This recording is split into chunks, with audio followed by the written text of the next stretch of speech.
Hey everyone, we are live. This is Arsenal Fan Circle. I hope everyone is doing well. I appreciate all of you tuning in every week and sticking by us and coming into the circle and joining us. Season 3, episode 4. I've got Stan the man here. Hi Stan, how are you doing? Hello, mate. Nice to be back with yourself and James. Looking forward to this one. And I've got James Rowe. We've had James on before, but it's been a few weeks, months, James. Yeah. First and foremost, it's not been deliberate. It's Sure. I'm delighted to be back. It's just you've always kind of caught me on the hop or something's been so I'm delighted to kind of speak to you again and yeah, hopefully it'll be the start of a regular occurrence again. Always good to circle back around, and we're hoping that Matt here will catch up to us as well and join us as well, the co-host. But listen, I wanted to get into today a couple of topics. First of all, season is almost upon us. We're a week away, and I'm sure Arsenal fans out there are frustrated, worried. Throw in a few more adjectives there, James and Stan. Frustrated, worried about the coming season, aggravated about the club, and I think we'll get into that in a little bit because there's probably extenuating circumstances why the market is so slow right now, and I think it's due to COVID and all of these things. But while we're waiting for a lot of people to get into the chats, slap a like on the video when you have a chance as well, everyone. We're going to talk about last season briefly and all of those draws. James, we'll go to you first. Just cast your mind back. It's been a long old season. Covering 3 managers, and we've had a lot of draws that could have been wins. So I'm going to look back at a few of them and color things in. I'll start off with Watford. For me, that was the first one away from home, the 2-2 draw. 2-0 up as well, if my memory serves me rightly. Yeah. Yeah. And I think that kind of set the tone because everybody seems to forget that we won our first 2 games of the season without conceding a goal. And then you get to this, I think it was September the 15th, and 2-0 up at Watford, and we draw. And then things kind of start to take a turn for the worse with games against Wolves and Crystal Palace as well, and the Norwich game at Carrow Road. I was at that game, and the deciding to sack a manager, and then that for me that kind of set the tone. Like for me personally, when I got into because I flew back for the double header against Frankfurt at home on the Thursday, and then I took a train up to Norwich from London on the Friday for the game on the Sunday. When I got to my hotel room on the Friday in Norwich, and I got a message from my friend that Unai Emery had been sacked, that was kind of me. All the hopes for the season kind of disappeared then. I mean, I'm delighted we went on to win the FA Cup, and it's good that we won the Charity Shield. But I was saying on a few other podcasts as well, Jurgen Klopp received an awful lot of criticism in his first season at Liverpool. And some people at Liverpool wanted Jurgen Klopp gone in his first season. Can you imagine if they would have had their way, they wouldn't be in the position they are today, and I don't think they'd be celebrating their first title for the first time in 30 years. Yeah. The voice of the Arsenal social media appears to be so loud, and also you've got certain elements where they judge a player on their price tag. It doesn't really bode well. So it was a very messy season last year, and you hope for better this season. But I know it's very cliche, but we'll just have to take it one game at a time. Yeah, Stan, that Watford game, as James had said, 2-0 up. We're coasting, and in the end, we probably should have lost the game. We were lucky to get away with a draw, and we have Granit Xhaka, our captain at the time, saying we were scared. The team was scared. You know what? I'm going to have some full disclosure here. You two have the better of me because when it comes to like past scores, who scored in what minute, what the end score was, you're talking to the wrong geezer, mate. I don't know. You know, if you want to ask me who starred in that 8th episode of season 4 of the $6 Million Man, for some reason I know that stuff. But when it comes to football, I'm terrible at recalling scores and end results. However, I do remember that game that you just mentioned because I do remember Granit Xhaka, with looking like he was like a deer caught in headlights, telling us all how scared the team was. And I do remember that there were countless draws in that season. And Did we break a record for most draws or almost? No.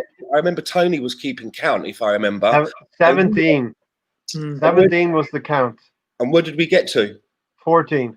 Okay, so yeah, I mean, we almost broke that record. And if it wasn't for a lot of those draws, we probably would have had a far better showing that we did at the end of the season. But it was time for Unai to go. Those draws were basically just sellotaping over the cracks coming towards of his tenure. So it kind of equaled itself out for me because we did need a change of manager. It was never going to be able to continue with Unai at the helm. I mean, you only have to look at some of the snippets of the training videos. And I mean, I was puzzled listening to him, and I could imagine that a lot of the players, especially being that a lot of players where English isn't their first language, probably didn't have a Scooby-Doo of what he was trying to get them to do. Yeah. So for me, those draws kind of equaled everything out and helped to force the change that was necessary. Exactly. And James, that Watford game, the players tried to play out for the back. One of the goals we conceded was Socrates, a misplaced pass. And we've done so much better under Mikel Arteta playing out from the back than that. What happened against Watford last season. There are signs of life. There are green shoots. It's great to win an FA Cup and a Charity Shield, Community Shield, as they say. But there's still an awful lot of work to be done. There is still an awful lot of work to be done. And for example, people expecting big signings. We're in a worldwide pandemic where, it plays its part with transfer fees. Sam Greenwood, who came through the Arsenal youth setup, chose to sign for Leeds under Marcelo Bielsa because obviously he sees a pathway at Leeds that he doesn't see at Arsenal. I advocated Daniel Ballard getting the opportunity to play in the first team. I've been told that he's rubbish and he's no good. He played international football on Thursday night. He did. And so Northern Ireland. So if you play international football, you are a very good player. And I put a tweet out midweek when Gabriel signed, and I put that, in my personal opinion, this signing comes at a cost. This signing comes at a cost where Ballard and Mark McGuinness, their pathway will now be blocked. Yeah. I sent that tweet, and then I went to the cinema. I come out of the cinema, and my phone was literally on fire. That tweet was retweeted in excess of 150 times. I won't repeat some of the things that were said to me. So you got a reaction. But I wasn't looking for a reaction. I was just stating my personal opinion. I wasn't trying to be a smart aleck. And I was just merely stating the point that Mark McGuinness is above 6 foot tall and he's got great aerial ability. And what I wanted, I said on different podcasts when the season ended, I wanted Arteta and the club to go through the youth setup with a fine tooth comb. Yeah. And give the players that are good enough, give them a squad number. You look at Zach Medley, right? Zach Medley, under Unai Emery, was playing European football, was playing alongside Saka, was on the bench for Premier League games. Zach Medley is now on loan at Gillingham. What must he be thinking? 1 minute he's playing Europa League football with alongside a talent in Saka who's only going one way at Arsenal, under a manager that believes in him, and the next minute he's playing for Gillingham. Timing is everything in football. Having spoken to many professional players and managers, it really is.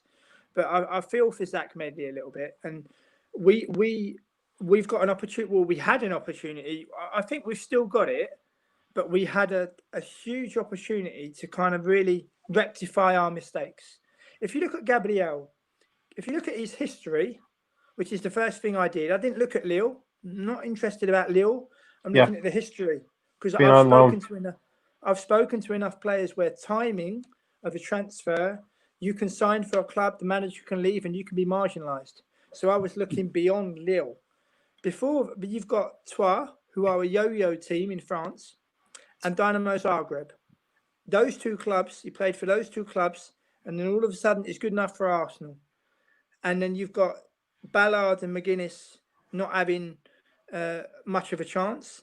I mean, obviously, living in the Netherlands and with the philosophy that Ajax have, Matthijs de Ligt was playing international football when he was 17. He was playing club football when he was 17, purely because he was good enough. And I just think that we've missed a trick, to be honest. I really do. You've got Emil Smith-Rowe. I mean, I remember watching him play against Sporting Lisbon in the Europa League. I went back for that game. And it wasn't the greatest game ever, but it was a very good physical Sporting Lisbon side. And he held his own. And there's no clue as to whether he's going to be playing Premier League football this year, whether he's going to be loaned out, for example. Nketiah as well had flashes of brilliance, but I still cannot understand why he was brought back from Leeds. And the reason why I say that, He's not the finished article. People were saying to me, "Oh, he never played," but it's not just about playing. When you go out on loan, when a young player goes out on loan, it's the last piece of the puzzle to their education of what it takes and what it means to be a professional footballer in terms of the systems that clubs might have, where you have to arrive at a certain time. If you turn up late, you get fined. Seeing how from first hand what it is to make a championship season under one of the best managers in the world in Bielsa. So I think that was a little bit of an oversight. And I just think this summer, we've missed a trick. I really do. And I mean, there's still time to rectify it, but I just think we could have been a lot more proactive. I feel, Stan, decisions won't be made on playing staff such as James has referenced, Emil Smith-Rowe, until early October when the window does shut and we see what business we have done, see what business we have not done, and decisions on Nketiah and Emil Smith-Rowe and all of those will be, decided at that point. What's your feelings, Stan? I 100% of everything James has just said there. I mean, there are times when I think to myself, well, what's the point of having a youth and a reserve set up? I mean, what's the point of having these young kids out there constantly playing, what I call B team football against the B team of Chelsea and the B team of this team? And, we get to a point where we see that some of our squad aren't good enough. So rather than elevating some of those youngsters that have been in and around the squad, we go out and we spend money and we bring in nice new shiny players. And don't get me wrong, players like Gabriel, good players. Players like Nicolas Pepe, they are good players, but it kind of contradicts everything else that's going on below. I mean, I can't remember the last time that we actually brought through a defender, whether it be fullback or centre back, that came through our academy. The last one that I can kind of really remember, has there been a defender after Ashley Cole that's played in our first squad that's come through our youth academy? And that's all I can remember. And Ashley Cole, he only got given a chance because, if I remember rightly, there was an injury in that position and the backup was injured as well. And we basically we didn't have the time to go out and buy someone to bring in. We had to turn to this young kid, and he cemented his place and he made it his own. I'm not saying that the same would happen for a Zach Medley or a Ballard, but isn't it worth finding out? I don't understand why you have someone that's doing really well in your youth setup. They may be playing at 1 or 2 cup games, and then we chuck them out on loan. They go out on loan, they come back. They have a little bit of a pre-season. We chuck them out on loan. There's got to be a time when you've got to put them in the squad, and it's time for them to find out whether the lad can sink or swim. We have to find out. And I'm happy that we haven't sent somebody like Nketiah out on loan again, because I want to be able to see with my own eyes whether this guy's good enough or not. I'm not going to go into that right now, whether I think he is or he isn't, but I'd rather see it with my own eyes. And if he's not good enough, then we move him on. But players like Medley and Ballard, what is the point? Are they that bad? Are they that poor? Even when we don't have the money and we're scraping around to find money to buy these players, we don't have anything closer to home that we can at least take a look at in a competitive environment. And if they're no good, at least we will know. Exactly. Yeah. And part of the academy system is to, groom players to be sold as well. They're not all going to make it into the first team for Arsenal, but Arsenal will give them the education moving forward so that they can find a club at whatever level suits them in the end. And yeah, to James's point, we have McGuinness who scored against MK Dons in one of the preseason games. So there are players there, and My only thinking is that Mikel Arteta has ran the rule over all of our defenders and deemed it necessary to go out and buy Gabriel. And James is correct. Gabriel has been loaned out to various teams, as James has noted there. And on the back of one good season in Ligue 1, he's been deemed unnecessary to be bought by Arsenal. Very much similar to the profile of Pepe, James. You know, although Pepe did have 2 seasons, right? And obviously that he played a big part in getting Lille into the Champions League. But if I can just make another point, I interviewed Charlie Gilmore as recently as the end of last season, well, before it was curtailed, and he left Arsenal as recently as last summer. And I asked him about coming through the Arsenal youth setup, and he said you're given the best coaches, you're flown around the world, you are handed everything on a plate, and when you leave the club, you automatically think that they're queuing up outside your door to sign you. He didn't mean it in an arrogant sense. It was just kind of the way he explained it. And he said, but the biggest thing that he noticed, and he had options, but the biggest thing he noticed is that Championship clubs and Premier League clubs, they're unsure about taking a risk on a young boy, which they need in a man's game. And then he arrived, he signed for Norwich, and then went on loan to Telstar here in the Netherlands. And I just think, as Stan says, why on earth did they not get an opportunity? And you've got countries struggling, you've got people struggling, you've got people struggling to kind of crack on in these very, very difficult circumstances. And then Arsenal have got deemed it good enough to go out and pay in excess of 30 million. And I watched the unveiling video, and you've got Willian, Luis, and Gabriel all speaking in Portuguese. And I think to myself, you must have it made. There's no expectation level where you're expected to win a league title.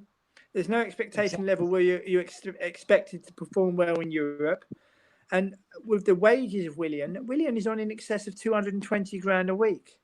And if you've got a squad where you've got Aubameyang, Ozil, and Willian earning in excess of £750,000 a week, we're talking about 3 players in a squad of 25.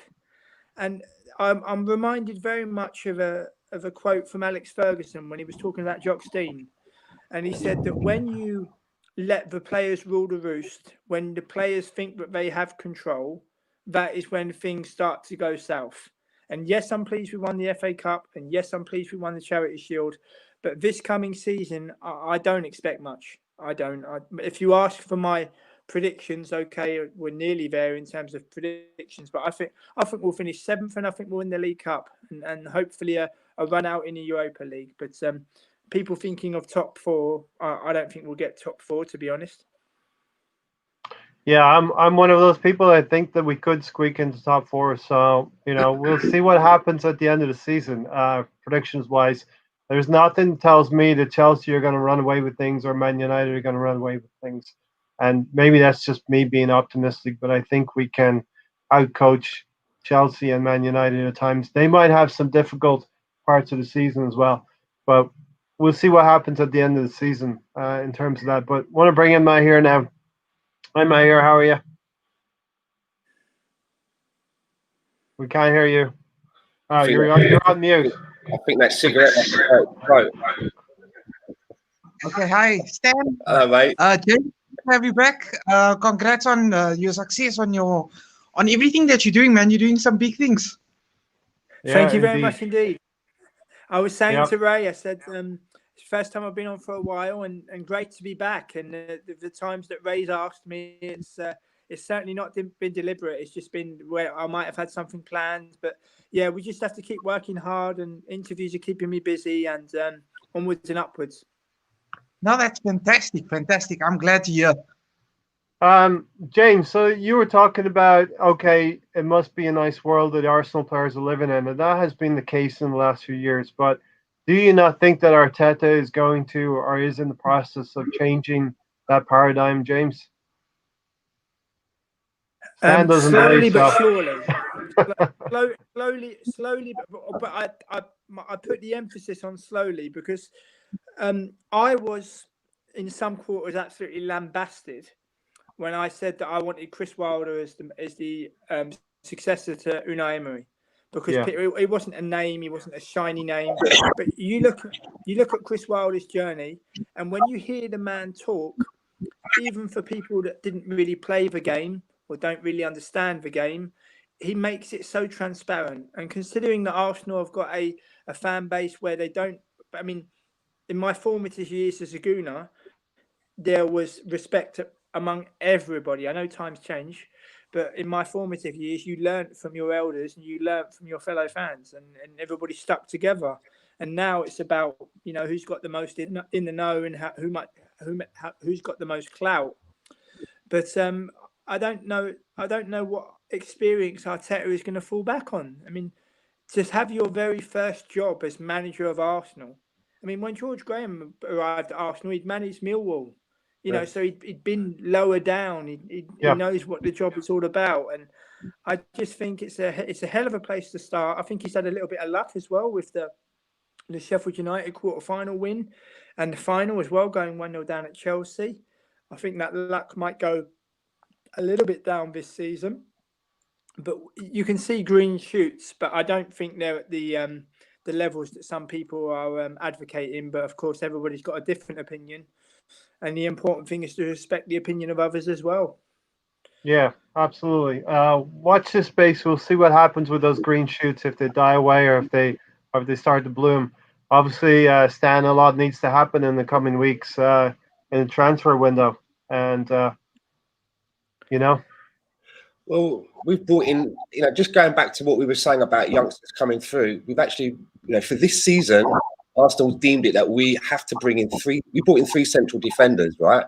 William Saliba, Pablo Mari, and Gabriel. We brought in 3 new central defenders, and we didn't have anyone lower down. We couldn't have brought in 2 and say promoted 1 from our youth to let him bed in. I mean, they went out and they spent money on 3. And when you were saying to James in the last question about, you know, whether, you know, the soft approach, you know, Mikel Arteta, things will change, and I was nodding my head.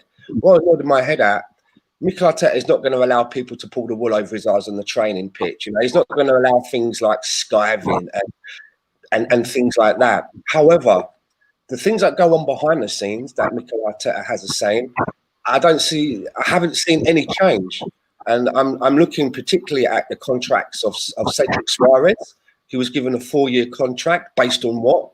He was injured when he came in. You know, and we got him in from a club which was fighting relegation, and that manager didn't look to him to try and use him to help with that fight. So I don't know what you're basing the contract on.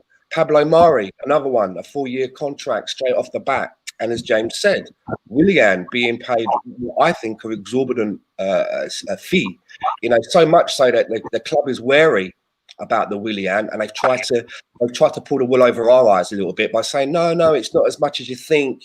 His base salary is, you know, it's just over 100 and that. And they've tried to sort of like fudge the figures because they know they're not stupid. They know that if they just come out and say it, that people will be like, what, you know. So there's still, to me, this element that people seem to rock up at Arsenal. And, you know, that instead, you know, they're handed sort of like fluffy slippers and white fluffy toweling dressing gowns with their initials monogrammed on the breast pocket, you know, cravat, you know, to a lounger, and they'd sit by the pool.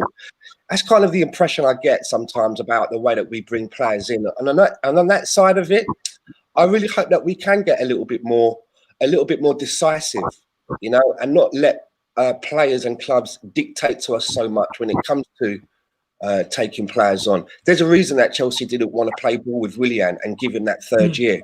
And I'm not saying that Willian can't help us for maybe a season and a half, but you have to think that at some point his legs are going to run out of steam at some point. And I guarantee you, no matter how well he starts, when he starts to run out of steam, he will still have time left on his contract. He probably won't be he won't be used. So importantly, and all the time he'll be sitting there collecting a lot of money each week. And I thought that we not learned that lesson? You know, we already have a guy that sat on our team that we don't play. You know, apparently he played against the closed doors game against Villa, which we lost. And yeah, I'm going to stick to my type. We lost because he was in the team. I don't know that. I just want to say it to wind everybody up. I blame him for everything. There is no video footage to support that I claim. stubbed my toe yesterday on our coffee room table, and I immediately shouted out, "That bloody Mesut Ozil!" I blame him for everything. It helps me. I find it cathartic. So anything that goes wrong in my life, I blame Mesut. But anyway, joking aside, yeah, we need to. My hair, stop laughing. Yeah, we need to be a little bit more decisive and a little bit more picky and a little bit fussy. Not take the leftovers that nobody else wants. You know, it doesn't. To me, it doesn't look like foresight. It's a short-term fix. I happen to think that signing of Willian, although there was a huge signing on bonus that is rolled in, and that's how I'm explaining the way. That's how I'm compartmentalizing that transfer. He was brought in to be the creative because we don't have a lot of money slushing around, James. And the thing now, James, is we have to maybe cut our cloth to suit our measures here, and we have to sell players in order to buy first. Well, Mkhitaryan's gone to Roma. Yeah, there's be interesting to see which other. There's rumours about Mustafi going, Chambers going. I mean, I was looking at the website before Gabriel signed. There's 11 defenders on that defenders page. yeah, and you got a feel for Medley, Ballard, and McGuinness. And I'm not saying about lowering expectations, but building a team ethic. Building a spine, having maybe 3 or 4 players come through, playing them every season, letting them gain valuable match experience. And with the David Luiz contracts extension, you've got, I think it was Charlie Patino saying on training with the first team that Luiz is very important. I've heard rumours that Luiz is thinking that after his 2-year stint at Arsenal, that he can just rock up at Benfica and return to Benfica. But having spoken to players and managers, it's very naive to think that you can plan a career because timing is very important. And as I say, I just think we've missed a trick. I mean, no transfer window is completely flawless, but we could have promoted 3 or 4, given them squad numbers, given them a pathway to the first team. It's a big old world out there. I wrote a piece for Chronicles of a Gooner profiling 5 players that I wanted Arsenal to sign. I've received feedback from people saying that 3 of them I've never heard of.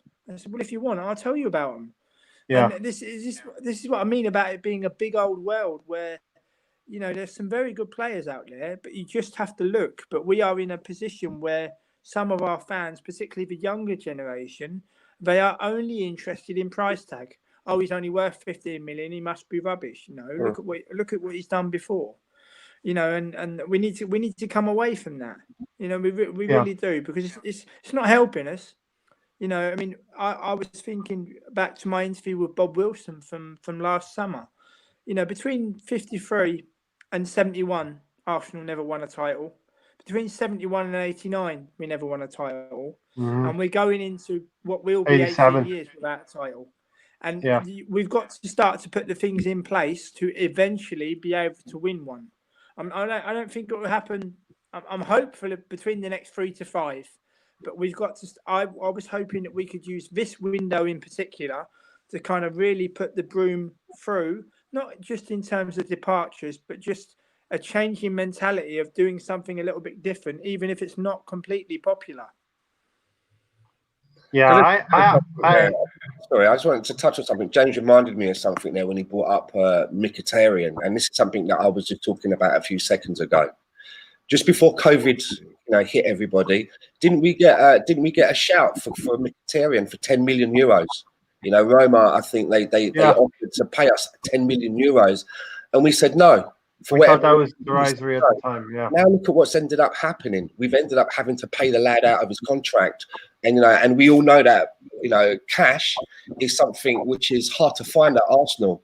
How can a club which deems itself as one of the biggest clubs in the world be run like that behind the scenes, where you're offered 10 million for a player who's on a wage of almost about 200 grand? He's not doing anything for your club. Yeah, you get offered 10 million euros, you say no, and then less than 6 months later, you're paying him to leave your club. I mean, in a business, if that happened in any kind of a company, the person that is overseeing contracts and employees' wages and that kind of that area, they'd be out the door. They would be out of the door because that is mismanagement. And the Jeff goes off to France. Was it 1.2, 1 million? Yeah. I mean, something around that. Or was it 6 months later? He sold for 22.5. How does that happen? There's no excuses for that. I mean, we're supposed to be one of the biggest clubs in the world, and stuff like that. That's like, we've been grifted. Mismanagement. We've been grifted there. We've gone to the shop and we've not been given all our change back, and we've just walked out. It's not. Yeah, exactly. We've been mismanaged, Stan, over the last few years. Purple Harmony, you're a new face around here. I hope you consider subscribing, and I hope you enjoy the podcast so far. Whatever happens, these players better get us into the Champions League. And, it's going to go to the last. Do you believe it'll go to the last day of the season, James, or you actually think we're going to be 7th or 8th, right? Yeah, no. If you ask me where do I think Arsenal will finish, I'm going to say 7th. Yeah. I think that be the top 4. I don't know about particular order, but I think it'll be Man City, Liverpool, Chelsea, Man United. I'm not sure about a particular order, but I think those top 4 teams. Wolves. I mean, the players Fabian Silva they signed. I think Porto are absolutely gutted. That's going to be a player for the future, right? 40 million to Wolves. Gutted that they've had to let him go. And I mean, you look at the progress that Wolves have made. European quarter final, they were 3rd division, I think, not so long ago, and now look at them. So there is hope that things can turn around very quickly. But if you look at the teams that that are making progress, they have someone at the top and people behind the scenes that actually care and that want to do well. And as Stan says, any other company, mismanagement, you're out the door. And, we used to be the biggest draw in London. We used to be, you want to come play in London, you want to sign for the Arsenal. And now, obviously, that's Chelsea. I mean, you look at the 5 players that Chelsea signed. Those 5 players would improve any team. Ziyech in particular, I've watched him since he first burst onto the scene here. And also Ben Chilwell. In 2015, Arsenal put in a bid to Leicester of, I think, about £3 million for Ben Chilwell, who was then on the bench at Leicester. And it was quite rightly rebuffed and deemed as derisory. Ben Chilwell is a fantastic player. I think he has his moments where he physically gets out-muscled, but you can't win them all. But if we'd have gone in with a serious bid, we would now have Ben Chilwell. And, I think he's a great player. And Chelsea also as well, I think the person behind the scenes at Chelsea doing the transfer negotiations is a woman. And I know there are some people that kind of mock diversity and mock, about the women's game. But maybe that's the way to go. I mean, I think I saw on the Spanish news as well. I think it's similar with Espanyol in Spain, where Espanyol, although they got relegated, behind the scenes they're really on the money, and that will help them to come back. And we've just got too many self-serving interests. I mean, you look at Kroenke. If you own anything, a car, a house, a special possession, if you own anything and you don't look after it, eventually it's going to fall by the wayside. And we've got an owner where we are not his priority. And until that gets fixed, you can't really hope for a brighter future, really. Yeah. James makes an excellent point. I mean, and I don't want to sound sexist, but maybe having women looking after the money is the way to go. Because when I'm walking around a supermarket with my missus, she finds all the bargains, and I'm on the toy aisle looking at all the action figures and stuff, and saying, "Oh, can we get that?" And she's like, "No, put it back. We need food and toilet paper." Maybe your missus is finding all the bargains, but I think this lady at Chelsea has been, personally speaking, overspending. They've spent a lot more than necessary. Ben Chilwell, with all due respect, Ben Chilwell is not worth 50 million to me. Okay, maybe not Ben Chilwell, but I don't want to be rude or anything, but you know what she's done? They've sold Eden Hazard and they bought Ziyech. Mm-hmm. Timo Werner, and who's the other one? And Kai Havertz for the Yep. same price as that sale for Eden Hazard. We don't have any assets. I'm sure James and Stan would agree with me. We do not have any assets that we can do that. We've been so mismanaged for the past, I don't know, decade, maybe 10 years. And we've just seen the decline happen in front of our eyes. Nothing we can do about it. Absolutely nothing. I mean, James might want to come back on the Chilwell comment. I think he might have wanted to say something there, James. Well, first and foremost, I respect the opinion of every football fan, particularly Gooners. I'll always respect the opinion of others, but I think they got value for money at for CH, for example. Yeah. And Yes. I think Ben Chilwell was always going to go in that bracket, wasn't he? He was always going to go in that bracket. I think if they'd have paid between 80 and 90, then you could say that it was overpaid. But I think the bracket is pretty much right, really. Leicester. In fairness, James, Leicester have done quite well. They got someone to pay 80 million for Harry Maguire and now 50 million for Chilwell. So they've got a nice 130, $130 in the back pockets then. And the players they brought as well. Got my missus on the deals. Sorry, look James. at the two players, the players they brought as well, Tielemans from Monaco, a brilliant player. Dennis Praet was at Anderlecht. But can you imagine if we signed those players? Oh, Tielemans, never heard of him. He must be rubbish. Oh, Praet, he's Anderlecht, they're rubbish. They're the biggest club in Belgium. You were the one that told us about. You were the one that told us about Praet when last. You came on. You were the one that told us about him. No, very good player, very clever. And all right, let's I don't know if he's being underused at Leicester, but very clever player. And the player they've signed recently, Timothy Castagna, I put him straight into my dream team because even when he was at Genk, he looked a player. And I've spoken to a couple of players that have played alongside him in his younger days, and they said, "Oh, he's excellent." And there's no better judge of players than players that played alongside him. So as soon as Castagna signed for Leicester, I decided to put him straight into my dream team because I think if he plays every game, I think he'll pick up a lot of points. Good stuff. So let's just tie up this first half here. All the draws that could have been wins. Let's reference a few. For me, Manchester United away from home. We already talked about the Watford game. We really should have beaten that Manchester United away from home.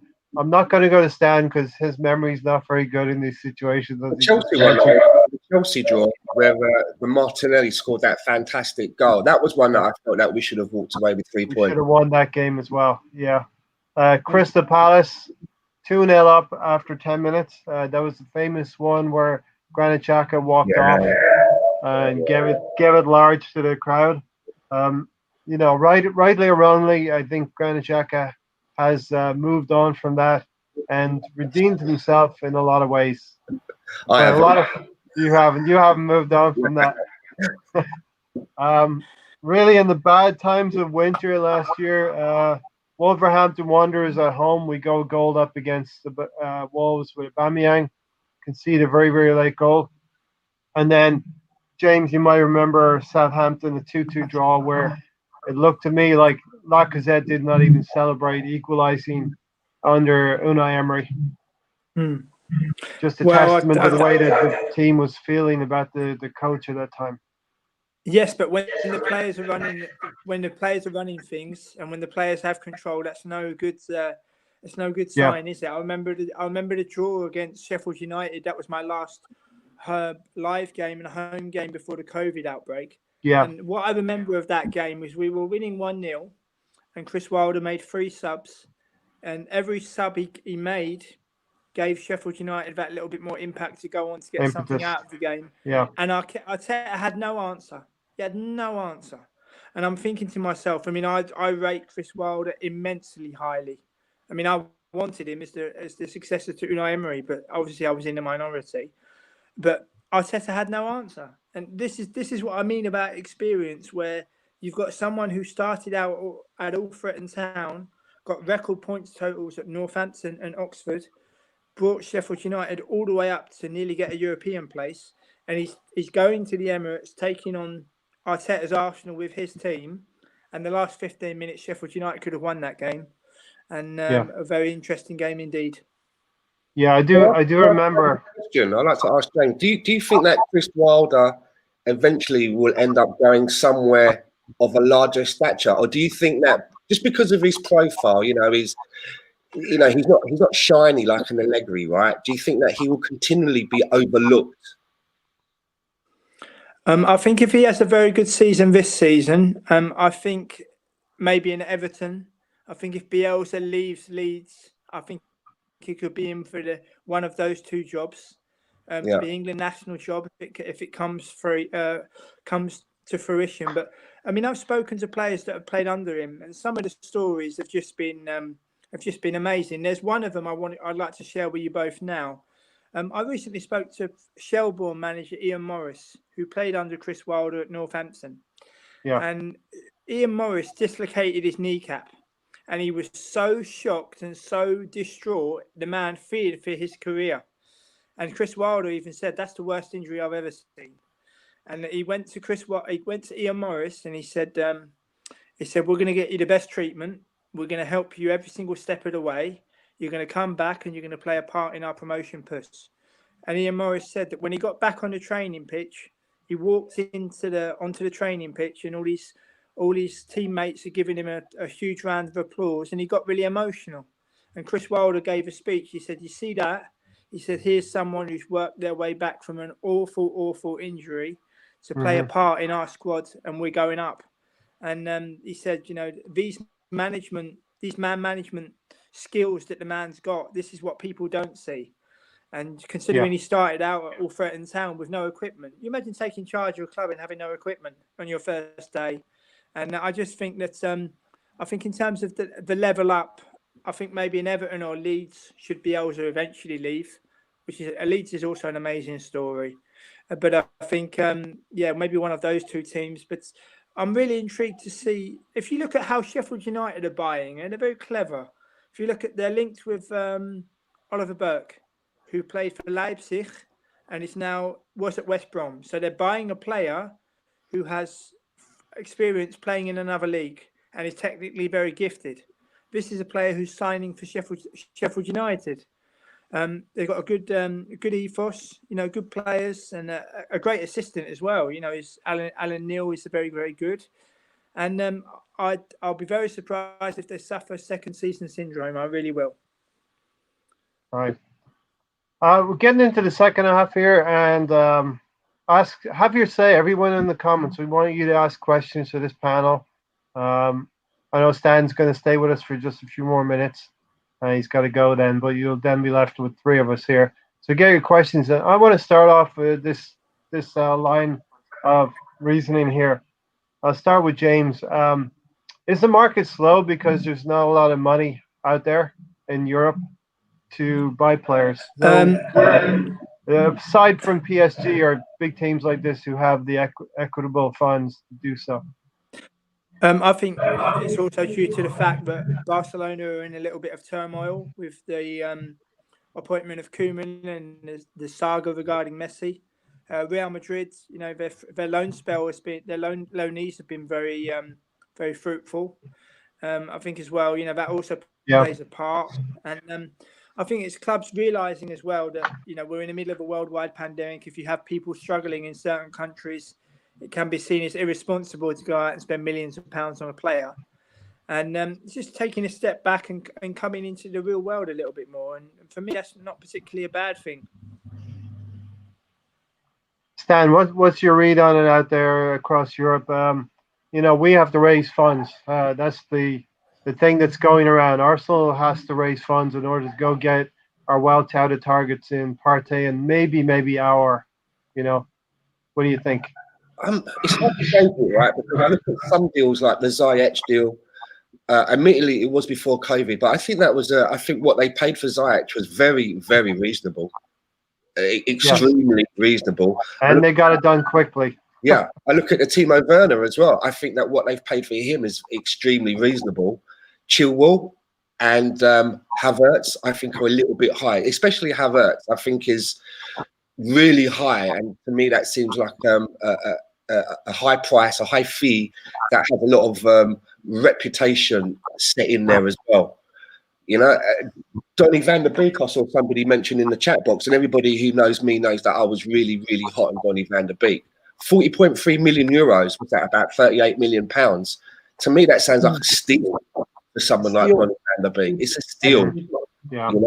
You know. I mean, in pounds, they've paid less for him, I think, than Everton have paid for Iwobi. If you want to put it like that, including all the add-ons, that works out to about 40 million. So I think it all depends on, it's how you do your business. I think it's how you do your business. For example, Chelsea were hot on, who was they hot on? They were hot on someone from Norwich. Was it Jamal Lewis? I think that they were. Yeah? Yeah, or was it, was it might be Aaron? Godfrey as well, maybe. I thought it was Jamal Lewis, Max the one that they. Max Aarons might have been. Wasn't the one though? I think they were actually, they went to make a bid though on Jamal Lewis, and what they came back, they got quoted, and they were like, "No, we ain't paying that," you know. And they've got the money, you know, they have got the money, but they were like, "No, we don't rate the player at that," and so they went elsewhere. And I'd like to see Arsenal moving in that direction sometimes. I mean, where are we going to get the money from the two players that everyone's talking about? Where is this money coming from? Because I heard the story that before COVID struck, we were really hot on Donny van der Beek. We made 30 inquiries, is what I was reading from the player's agent, right? Yeah. COVID struck and we went quiet on it. I mean, you'd think that as well, that Arsenal would have a good relationship with Ajax. We've got Mark Overmars in and around Ajax. We've got Dennis Bergkamp in there that can put a word in. You know, surely we could have maybe tried to broach a deal. We get one of our famous layaway deals. You know, we put a £5 down now and we'll pay you a £5 each week for the next 200 years. Something could have been, you know, we like to operate like that. So you've got to play a little bit shrewd sometimes. And, you know, we were told that we were going to outsmart the market. And as yet, I've not seen a lot of evidence of us doing that. I mean, the only transfers for me that come to mind where I think we've done all right there, and we will, you know, we may have been a little bit shrewd, is the Leno deal and the Tierney deal. And I'm not going to count someone like Martinelli because he was an unknown. Yeah, sometimes you don't pay a lot of money for an unknown. It's a gamble. He could have come to Arsenal and totally flopped. But the Tierney and the Leno deals, I actually sort of looked at those deals and thought, seems like we're improving. Because if you can make a comparison to what we paid for Tierney and what Chelsea have paid for Chilwell, I know Chilwell has a Premier League medal on his CV, but it's quite a big, there's quite a big gap between the two. And we've got a very good player in Tierney. So we have to do what we said that we were going to do, and that is to outsmart the market. And you're going to hit it in some of those, Stan. You're going to hit the nail on the head, such as Tierney or Martinelli, and you're going to have missed in some places as well. I mean, if break your thumb. If we can't get a party in, right, and they won't bend to the way that we want to do business, then why don't we just go back to our feeder club, Lille, and see if there's someone there that we can nab? You know, they seem partial. They seem partial to us paying off. Soumare's there, right? Soumare, yeah, they seem partial to instalments. Or I don't know. You could look at maybe someone like a Sandro Tonali, someone who's a little bit younger than Partey, plays in a similar role and may have a higher ceiling. I don't know, but I'm gonna bring Mahir in now because Alex wants you to say something, Mahir. You got to have your say as well. Do you want to answer this question from the assembled panel? Have Arsenal actually got a plan, or just these non-football related excuses? Do you see a plan, Mahir? To be honest with you, I have a feeling Arteta does have a plan. But if you don't back the man, I mean, what do you expect? Like, we've been mismanaging funds. Like I've said, we've all said that before. Yeah. We've been mismanaging funds for years on end. Even our sellable assets have dropped in value. They've dropped and dropped and dropped in value. At the time, clubs have been wanting to take players, you know, like 30, 40 million. We're like, no, it's cool, you know, we'll keep the likes of like a Bellerin or etc., etc. Next thing you know, the players devalued to something like 15 million. And now none of the clubs actually want. So I have a feeling Arteta does have a plan, but the board the general board around him. I think it's just excuses. All right, so Excuse now we're rolling. We're answering questions. This is the section we're doing. Stan, are we too attached to our players? Are we too attached to Bellerin's and Lacazette's? GK's put out here rumors Leon won 50 million. That's a low market value for Husanauer. Well, where's the money coming from? I mean, unless we sell, we don't. I don't know. I mean, who knows what the finances are really like at Arsenal? I just get the feeling that whatever disposable cash we may have had, have we just gone and spunked that on Gabriel, and then we've got nothing left now? So the only money that we can generate is by selling. I believe. He's by selling. But I mean, I said this on the show before. Maybe I'm just thinking about things too easily. But when you've got the resources available, we've got banks behind us, we've got an owner who's a billionaire. Can't you just say, look? You want to ask Daddy for some cash, right? Yeah, sub us to 50 per party, sub us it. We'll go and get that done, and then as the money comes in for the players that we sell, we'll send that back to you, and you'll get your 50 back in bit parts. I mean, is there no way that there's something like that can be done, or am I just thinking about things too easily, too simply? Because Aouar and Partey, for me, if you can only have one, and I was talking about this with my mate Mike yesterday, I'd have to say it would have to be Partey, because we've never really put anybody in that position since Gilberto Silva left for me. We've had players in there who've had to be, have done have been in there temporary, like Song, Coquelin, but we've never had anyone in there solid to take over that role. And if we don't get Partey and we spend the money on Aouar, that will just be typical Arsenal. Go and get the fully fancy player rather than spending the money on the player that's going to put in, the heavy lifting. And that's what we need. We're short of that. We've done it in defence. We should be sorted in defence now. So let's go and do the next bit and sort out that part of the midfield, which we haven't sorted out, for me, for well in excess of, 10, 15 years?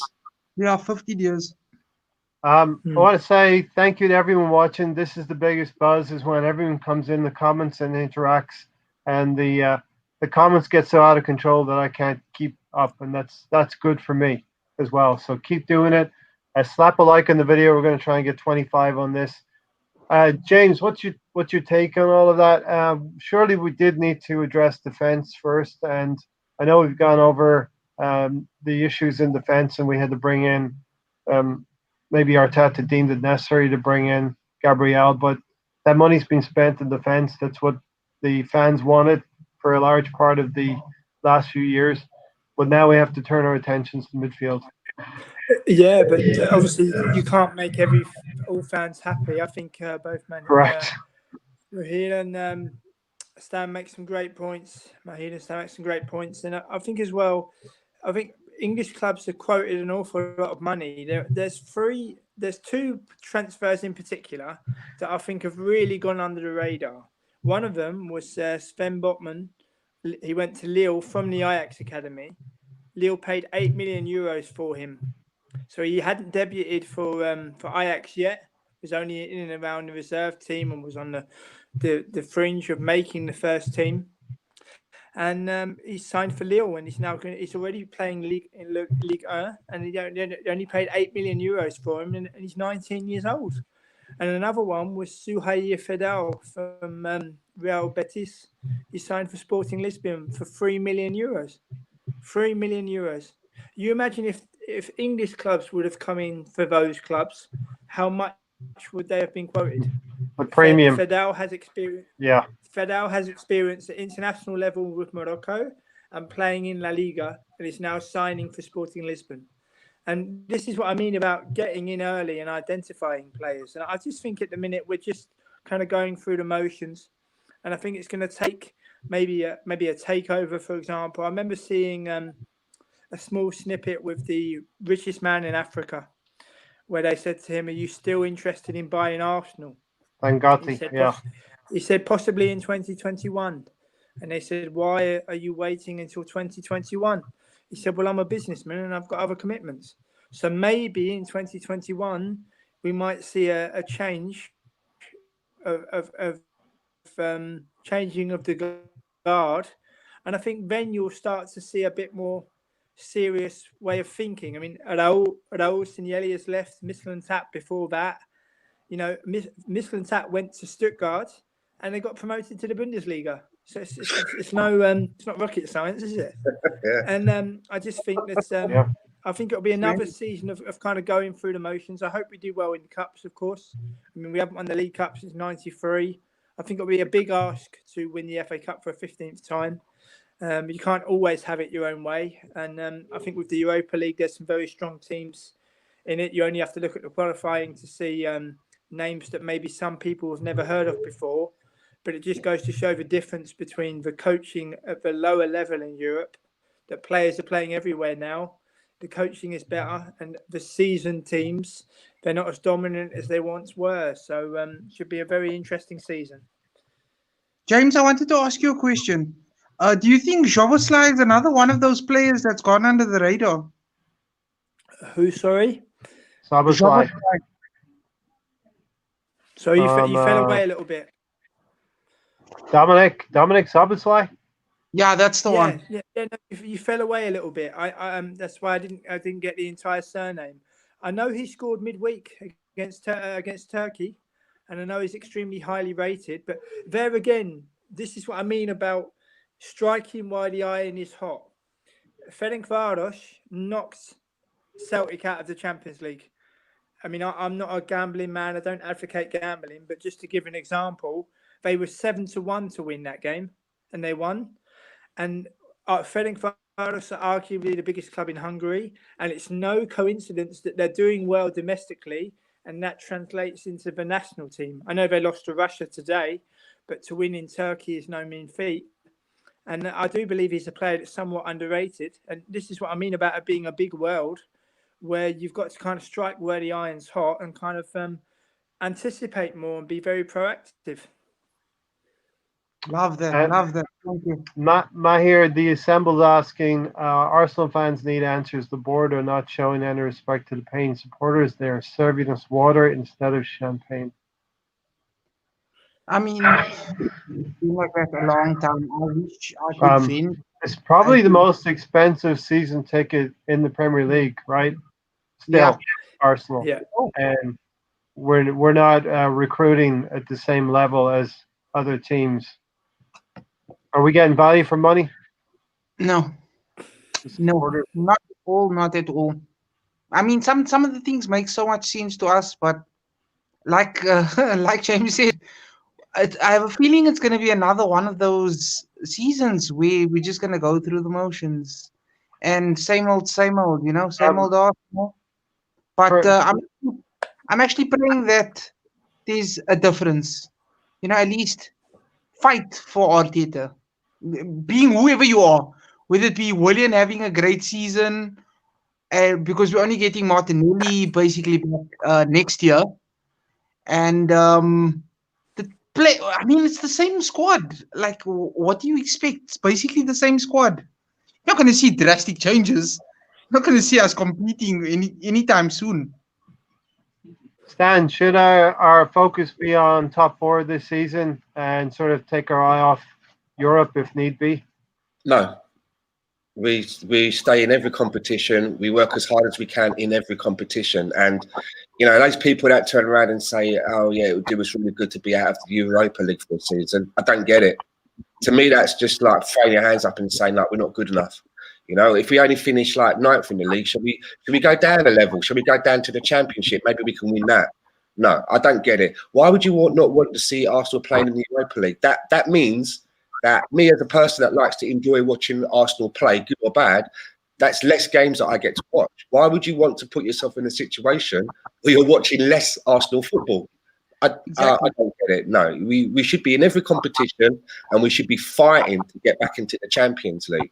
Whether we knocked out of the rounds, the group stages of the Champions League, you've got to be in it to win it. Love that. Love that.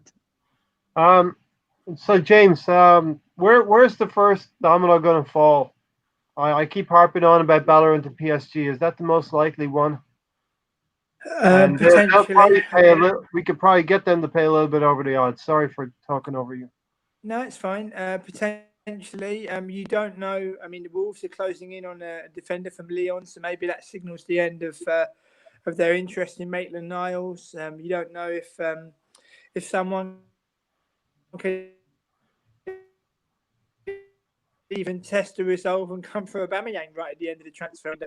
No idea. I mean, it's a well-known fact that the majority of the business is done in the last 10 days. You know, I think 90% of the activity is in the last 10 to 12 days, I think. So it'll be interesting to see what happens. And transfers can be a very, very precarious thing. But I think we just got to fine-tune a best squad as we can. With the loan spells, like you said, when at the end of the transfer window, when they're deciding loans, I hope they choose very carefully, because it's a two-way street. You know, you got to send the young players to a team where they're going to flourish, where they're going to improve, where they're going to learn their trade. 100%. And it's just as Mahir said, you know, going through the motions. I mean, if you think about it, 10 years ago that season, I think we got knocked out in the FA Cup by Stoke quite early. You know, not playing particularly well. Fast forward a decade, yes, it's been nice to win FA Cups, but going back to Stan's point in Europe, you know, I've seen a lot of Europa League games since we've been in it, and the supporters, I think, the being disingenuous to the opponents. Like, for example, Rennes, everybody thought, oh, this team is not a very good team. We were extremely lucky against Rennes. We lost the first leg 3-1 in Brittany, and 1-3-0, but they hit the post and the bar in that game. I've seen people kind of mock the opponent because it's not Real Madrid or Barcelona.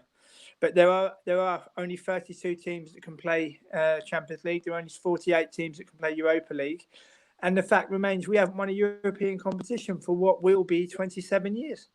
And I hope we make inroads in the Europa League, but you only have to look at the teams in it to realise that even newcomers such as Real Sociedad, I think they'll do very well in the Europa League. I don't think Ferencváros will get Champions League, but I think they will get Europa League. So we lost to Frankfurt back in last November. So there are some good teams in Europe. I think fans will be wise to have a look at the opponents before they go shouting the odds that we should be beating this team and we should be beating that team. I would love us to win the Europa League. You know, I would love us to win the Europa League. You can imagine what that would do for the group of players to reach a final and win and lift that cup. And then the following season, now you go off into the Champions League. I mean, that should be the natural progression for me. Exactly. You know, and it would be nice to have that one checked off. I mean, you know, even when I used to play FIFA, right? You know, at the beginning of the season, sometimes you can start straight off in the Champions League. I always used to start off in the Europa League just so that I know that I can tick that off. You basically earned it. You know, and then I play in the Champions League just because I want to win everything. I want to check it off. So that's how I look at it. Yeah, exactly. Lombard Camp, I think he said, now is the right time for Dangote to go and buy Arsenal. Surely this will be the best time. If Stan Kroenke was thinking about shedding one of his assets, that this would be it, James. Yeah, I think we're going to have to wait until next summer. I know it's very premature, but I think that will be the big story of Arsenal next summer. I really do think. I mean, I think that will be the story of Arsenal next summer. But we'll just have to wait and see. Stan makes some great points about the Europa League. I've been supporting the club for more than 30 years. And my first game was in 91. I'm in a privileged position before the COVID to fly back from games from Amsterdam. And that European Cup Winners' Cup win against Parma in 94, that is etched on my memory and means as much to me as what the Invincibles does. Because that whole journey, starting out in Odense, playing Torino, playing Paris Saint-Germain, going through the rounds, there wasn't much football on TV. And the way that we won it was just really, really, really special. And we're very lucky to have seen Arsenal win a European trophy. Magical night. Yeah, Alan Smith volley. Yeah, well, cracking goal. But the whole... Nobody expected us to do it, and we did it our way. And you would hope for the next generation a really, really good get team to experience that. But as I say, even now, you know, it was in my very early years as an Arsenal fan, but still one of the most special nights I've ever experienced. I mean, I can remember sat on my bed as I think a 9 or 10-year-old boy watching Graham Ricks, who at the time when I was that age, he was my favourite player in the squad, missing his penalty in the UEFA Cup final and just bursting into tears. I'll never forget that. I mean, like James said, that's etched on his mind. You know, that memory for me is etched, you know, on my mind, you know, and it wasn't until we got to Parma and managed to lift that cup, which it kind of helped a little bit to lay that ghost to rest, you know. So I want to see us now that I'm in my adult, you know, my adult life. Yes. I'd love to see Arsenal lift some form of a European trophy. If it's not the Champions League and it's the Europa League Cup, I'll take that. You know, I won't be arrogant and say, well, it's not big enough, because you, like James says, it's the journey. Not just about the final, it's the journey that gets the prestige back then, Stan, the prestige of the Cup Winners' Cup or the UEFA Cup was still high, and something that we as Arsenal fans wanted to win at the time. Cup Winners' Cup was a big competition, and you know, so the Europa League is now the Cup Winners' Cup or the UEFA Cup in its previous stance. So Stan, is it something here where our current squad players can maybe lure our targets along as well? I think Lacazette may well know Aouar as well from his time in France as well. Do you think that's an angle? And yeah, it's a little bit like the boys club, the Brazilian clique that we're starting to get, but this could be an angle maybe we could use to get Aouar later in the window. I actually, it seems to me that Mikel Arteta seems to be really hands-on when it comes to acquiring players. You know, obviously because of COVID, he may not be able to travel there, but you know, you only have to listen to the Gabriel Magalhaes saga, where it sounds like Arteta was on the phone to him on a regular basis, constantly on the phone to him, telling the guy that he was valued and what his plan was. And I think that probably goes a long way. I think as well, you know, and Mikel Arteta having an array of languages to speak, I think he's a good. It comes across to me that he's a good communicator, and that must go a long way with securing players.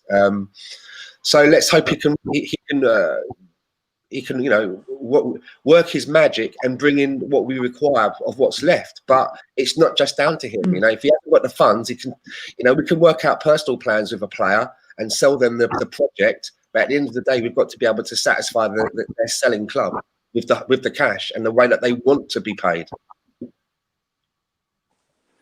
Yeah, I think it'll be very, very interesting, guys. As you know, we're an hour ahead here in the Netherlands, so I'll be signing off now. It's been an absolute pleasure. Really enjoyed it, and I look forward to speaking to you very soon and more often this season, Ray. Thanks, James. Appreciate it. We will see you again. Nice to talk to you again, James. See you soon. Bye-bye. Take care. Thanks, James. That was James Rowe giving us a European perspective. You know, he's talked to managers and coaches all over the game, and you know, go give him a follow on Twitter as well. He's doing some good stuff out there. So listen, we'll take a few more questions and then we'll get out of here. And Stan, let me know when you do have to go, and that's fine. You know. Stan the man, I've never heard of this guy. He says he has only ever hated two players, Joey Barton and him. Yeah. So I was interacting with some of the guys in the chat. You know, when it comes to Ozil, and I'm not going. I don't hide it. I have an agenda. I do have an agenda. I just don't like the guy. I want him out of my club. He's the worst player that we've ever signed. I'm sorry. It annoys some people. I know that some people out there love the ground that he walks on. I'm just not one of them. You know, I don't hide it. You know, as I said earlier. You know, as I said earlier, I banged my toe on the coffee table yesterday, and I blamed Mesut for it. I will continue to blame him for all the bad things that ever happened to me. You know, I went into the fridge the other day, and I to make a sandwich, and my tomatoes were off. I'd left them in there for too long. You know who I blamed for that? Our number 10. Yes. Mahir, have your say. No, I'm exactly the same. Ozil is trash. Ozil's been trash for many seasons, 3, 4, 5 seasons. I mean, how do you only have one good season out of like 7? I saw something somebody was saying on YouTube where they were like, nah, he still has a place. Arteta can improve him. I was like, he's trash. He's been trash for so long. And people have not paid attention to what we say because, I mean, like the Cronkies just want to get richer and richer and richer and richer. Obviously, that guy took full liberty with the situation and got his agent to just give him a bumper and, oh, I hurt my toe. I won't be in for practice. I'll be missing the game. Oh, I Yeah. hurt my Um, nose. I banged my I hear. leg on the coffee table. Maher, there's some suggestion that Ozil has not been in the side because of Raul. Do you think that's the case, or do you think it's just the case that Arteta does not fancy him at this point in time? I don't think he fancies him, but Yeah, I don't know I why. agree with you. I don't think it was down to Raul telling the coach not to play a certain player. I think it was down to the ability of the player. Is getting along with the rest of the squad, maybe being a different kind of influence that Arteta wants 11 water carriers on the pitch. Also, I think it's very dangerous if you've got people on the board telling the coach who he should be picking and who he shouldn't be picking. That's not how it should be. Arteta doesn't go to the board and tell them who we should get in the sponsors for next season on our shirts, right? That's not his business. And I just want to go as well to the Alexis Sanchez. You must have seen a few days ago, right? He done a video of Alexis Sanchez, and he basically said that as soon as he got Man United and he had his first training session, he went home and said, something like he didn't realise what he's done. Can he end his contract? Can he go back to Arsenal? Can he go back to Arsenal? And I saw a lot of Arsenal people on Twitter going, yeah, man, I love Sanchez. I wish we could have kept him. And I literally just pissed myself laughing. I mean, Alexis Sanchez, right? Let's have it right. He moved heaven and earth to leave Arsenal. Yeah. Initially, he wanted to go to Man City. That was where he wanted to go. And that was what he tried to paint that as his dream move. But when that couldn't happen, he was quick enough to take the next one on the list, which was Man U. It was all about money. He left for the money, that's for sure. And right. Before Alexis Sanchez even left Arsenal, his form had fallen off of a cliff before he left Arsenal. I actually still would have loved him as the same player that he was at Arsenal if he left and went to City, because you'd understand it. It's like, okay, you're going to go win titles in a winning team. Yeah, I would have understood. I would have loved him. I would have still looked at him the same. But exactly. When he went to freaking United, and now just to find out the grass was not greener, I'm like, oh my God, couldn't we have just sold Ozil then? Couldn't we have gotten rid of him? Because he was moving heaven on earth when he was at Arsenal for us. And there just wasn't the players. I mean, players behind him and players in front of him like Yaya Sanogo. I mean, come on, seriously? It's a heart sore, Stan. It's a heart sore, to be honest with you. Yeah. We could have gotten rid of Ozil. Bad egg, man. Sanchez was a bad egg. He was a bad influence in the dressing room. Do you know what I mean? He was kind of like Nicolas Anelka, but turned up to 11 on the dial. You come in from training and everyone goes into the canteen and everyone's sitting at their tables. He would walk in and look for the table that was empty, where there was no one sitting on it, and go and sit on his own, eating his food like that. That's not a team player. That is not a team player. And when we sold Sanchez, when we got rid of him, I was begging that we would get rid of Ozil at the same time. And it seemed like the club moved heaven and earth to keep Ozil because we couldn't let them both go in the same window. Both would have looked bad. Both of them are playing like dog shit. It would have looked bad. It wouldn't look bad, but guess what? It might have saved us 2 headaches. Because right now, maybe we would have had a sick, world-class number 10. Exactly. Somebody playing behind the likes of Aubameyang. Then you put Aubameyang and Lacazette up front. And if I was playing If I was playing at Arsenal now, if I was someone like an Emil Smith-Rowe or Joe Willock, right, who plays in the centre of the midfield, if I started to see Mesut Ozil being phased back in, I would be pissed off. I might not voice it out loudly, but at home to my friends, I'd be going like, "Are you fucking shitting me?" I believe it. Where was he last season when we really needed the guy? Do you know what I mean? And he had his back problems, and he had this problem, and he had that problem, and we managed to turn it around. We managed to walk away last season with an FA Cup. You know, we got to a final and we managed to salvage our season, and we did it. We did it without that guy. He wasn't in the trench next to me when I was working hard, when I needed someone to count on. When I looked to my right, where was Mesut Ozil? He was at home playing Fortnite, and now you're going to let him walk back into the team and maybe take my place. I personally take my place. No, yeah, I would be vocal about that, but you know, I wouldn't have that. Why do we need him now?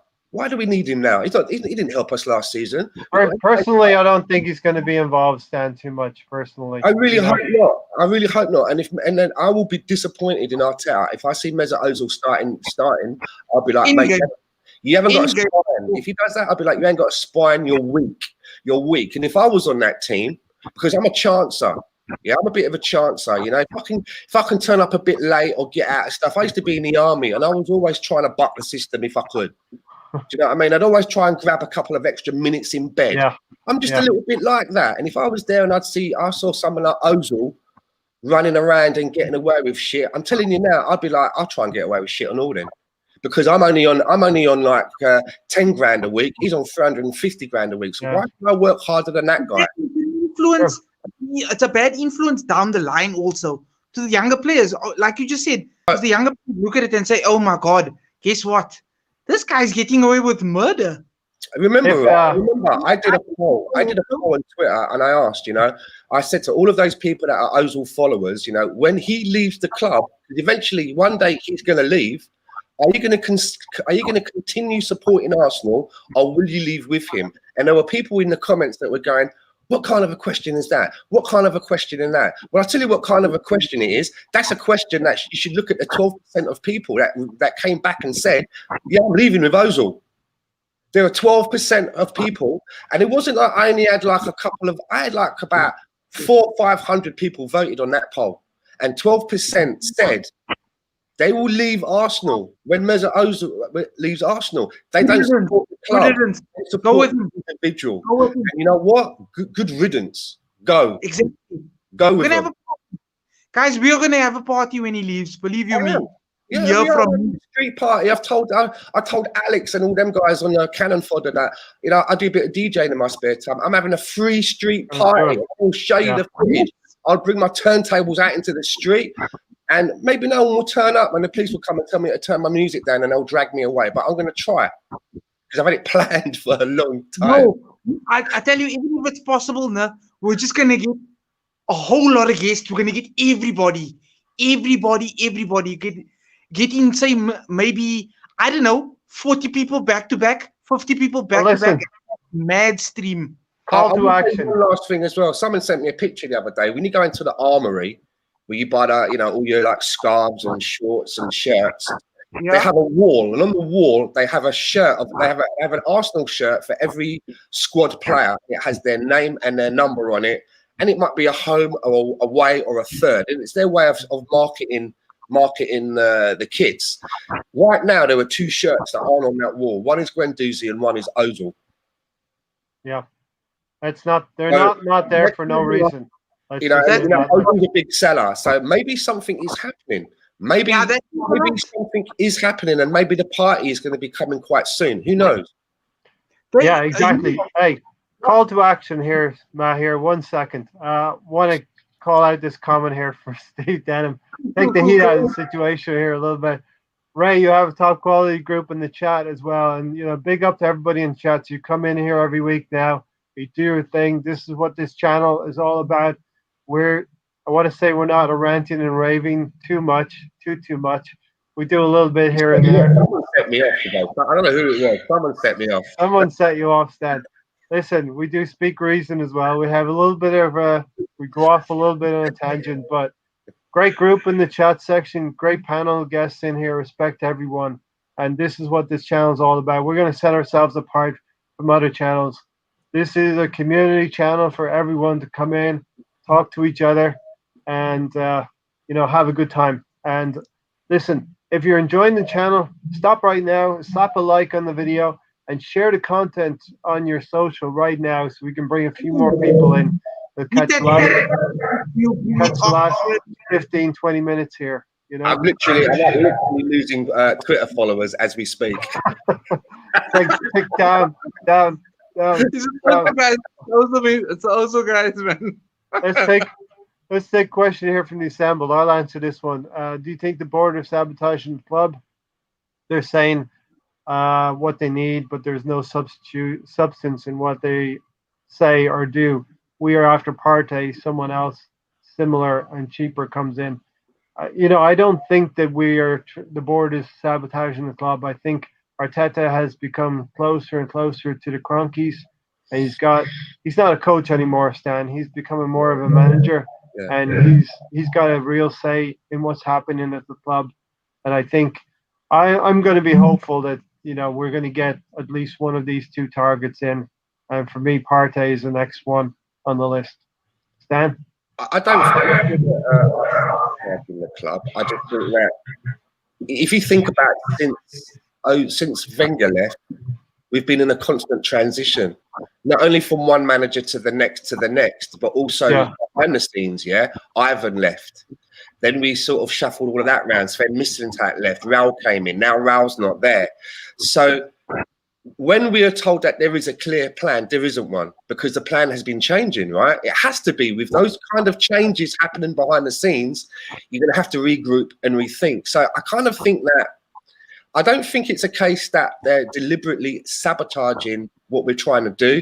I kind of get the feeling that it's more flying by the seat of one's pants because of things are changing on the go. All of a sudden, the plan that you had in front of you has totally changed, and now you're having to make a decision while you're driving down the road without the map. Does that make any sense? Yeah, so I think that it's a little bit of... You lost your GPS because of COVID, pretty much. Yeah, right? They're just having to readjust, and they are flying a little bit by the seat of their pants. But they can't tell us that. They have to keep telling us about a clear plan. GK, thanks for coming in. You sell Torreira, El Neni, Guendouzi. Our midfield bench options are skint. No European silverware in 25 years. We want to get something there. You sign the replacement before, not after you get the money on a sell. Yeah. You sign the replacement before. Yeah, the only thing is you're losing a few million here, and it's nitpicking for me, and it's not really the approach. I would love to go out and out and buy who you need and then sell later, but I don't think that's the approach. I know it's not Football Manager, but there was a point when Granit Xhaka had one foot out of the door and Hertha Berlin were ready to send us 40 million euros. Yeah, we would be 10 million euros short now of Thomas Partey had we accepted that. You see where I'm coming from? Yeah. But I mean, you can't tell me, as much as some people out there, for whatever reason, like Granit Xhaka, you can't tell me that we can't. Is it wrong to think that we can't upgrade on a player, no matter how much you like him? It's something no, it's not wrong. And it gives you more technical skill than the player that you currently have. Is it wrong to want to upgrade? Not at all. And I think that's the reason why we should not be attached to Hector Bellerin. Half the fan base wants to keep Hector Bellerin. PSG Barcelona are going to million. Just by the way, guys, like say that again. Again to what Barcelona wanted at the time. I remember not too long ago. Maybe I've been last year. 40 million. 40 million for Bellerin. Yeah, and I think we're going to get 30 from PSG, because PSG, when they want a player, they generally get their player, and they're going to pay for it. 25 is the going rate, but I think we can push it up to 30. And Mobe Gunnar is saying, patience is needed in reference to the transfer window here.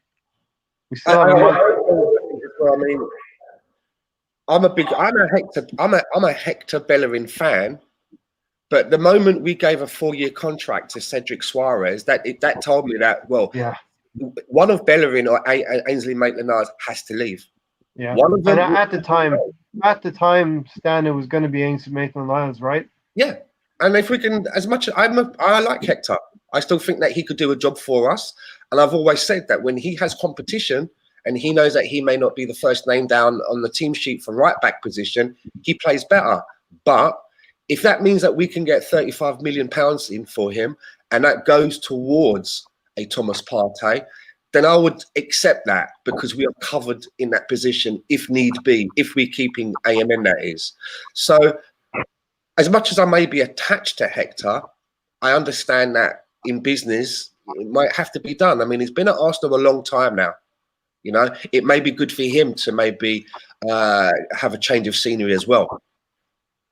A fresh challenge somewhere else. Exactly. Gunnar Glenn has said, you can't understand if Partey was supposed to be our #1 target. How have we not done everything to sign him yet? But And he wasn't. Originally, our #1 target originally was Dayo Upamecano. Do you remember? You cast your mind back maybe 8 months ago, 6 months ago. It was all Dayo Upamecano. Yeah. Him, that lad. And now we got Gabriel instead, right? So well, no, we got David Luiz, didn't we? We got David Luiz in, and then we were still told that we were looking at Upamecano, and then that all went quiet. That's not going to happen now, obviously, and now it's the Thomas Partey. But I mean, why have the important thing is, why have they not announced our captain? Is our captain signing or not? It seems to be going on now, just that little bit too much. So Stan, here's my thinking on that. He's going to wait till the end of September, early October before he signs. He wants to see what we're going to do in the transfer market. I think he's going to want to go see who's going to come in.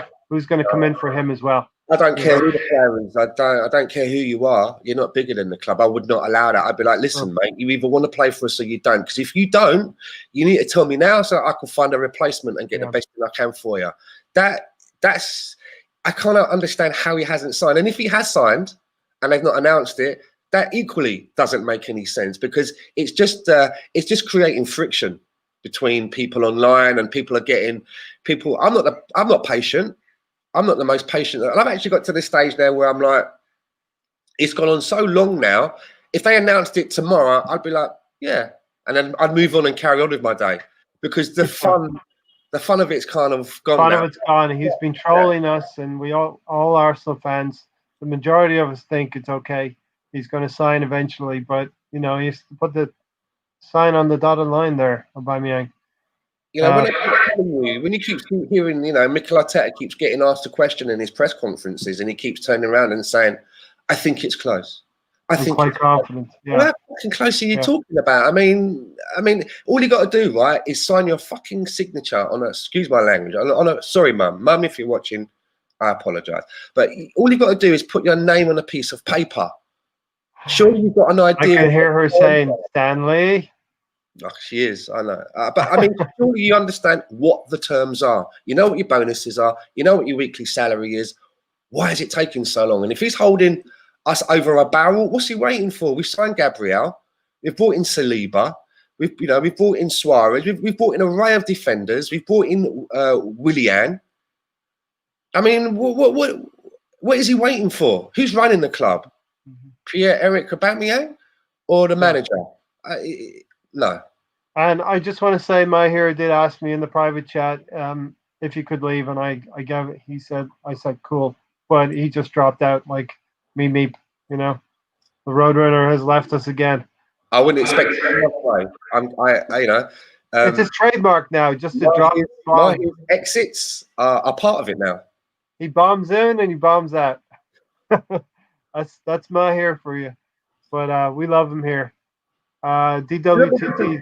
Today I maybe some of the things that I've talked about on the show today, they may sound a little bit negative, but you have to understand, I love this club. I've been supporting Arsenal now for the best part of around maybe 42 years or so. Yeah, but it's our lives. But I won't blindly support. As much as I love Mikel Arteta and I'm happy for him to have the role at the club, I'm never going to be afraid to critique him and pull him up when I see him making decisions or doing things that I don't quite get or understand. And I will do that about players, no matter what their stature is in the game or how much they're being paid, because I like to ask questions. I'm not just like, Eddie Nketiah. Let's change. Let's switch gears a little bit. Eddie Nketiah goes out and scores a hat trick for the England under-21s, and I see a lot of people talking about that on social media, and that's I'm pleased for the lad.